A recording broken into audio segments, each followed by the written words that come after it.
သားသမီးပြည်သက်များအားလုံးမင်္ဂလာပါရှင်။ကျွန်မအခုရောက်နေတာပါလေ။ကျန်စစ်သားမင်းကြီးရဲ့ကောင်းမှုလို့မှတ်သားမှုတဲ့ဂူပြောက်ကြီးဖျားကိုရောက်နေတာပါရှင်။အဲ့ဒီမှာဂူပြောက်ကြီးဂူပြောက်ငယ်ဆိုပြီးနှစ်စုရှိရပေါ့နော်။နှစ်စုလုံးကတော့ကျန်စစ်သားမင်းကြီးရဲ့ကောင်းမှုလို့ပဲ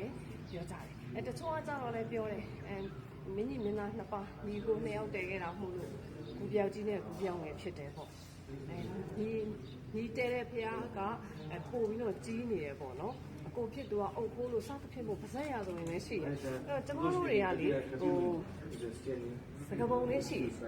ပကံရဆိုရင်ဓာတ်ထန့်ရှင်းတယ်ဆိုတာမျိုးပေါ့နော်အဲ့တော့ကျမကတော့ပကံရဆိုရင်ဓာတ်ထန့်ပြီးလည်းမရှင်းပါဘူးရှင်နော်အဲ့တော့ကျမတို့ကကိုတိတာလေးကိုပြိတက်ကိုပြန်ပြီးတော့မျှဝေတယ်နောက်တစ်ခုကပေါ့နော်ကျမဘက်ကလိုအပ်ချက်တွေချွေရင်းချက်တွေရှိနေပြိသက်တွေကကိုတိထားတာလေးမှတ်သားမှုတာလေးတွေကိုပြန်ပြီးတော့ကျမကိုမျှဝေလို့ရပါတယ်ရှင်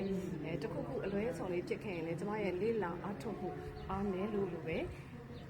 နောက်လည်းပေးစီကြပါတယ်ရှင်အဲ့တော့ကျမကတော့ဂူပြောက်ကြီးဖျားနဲ့ဂူကြောက်ဂူပြောက်ငယ်ဖျားပေါ့နော်အဲ့ဒီစီနှစ်စုကျန်စစ်သားမင်းကြီးရဲ့ကောင်းမှုဆိုတဲ့တမိုင်းအထောက်ထားလေးဘက်ကပဲရက်တည်ပြီးတော့ကြီးညိုနေပါတယ်ရှင်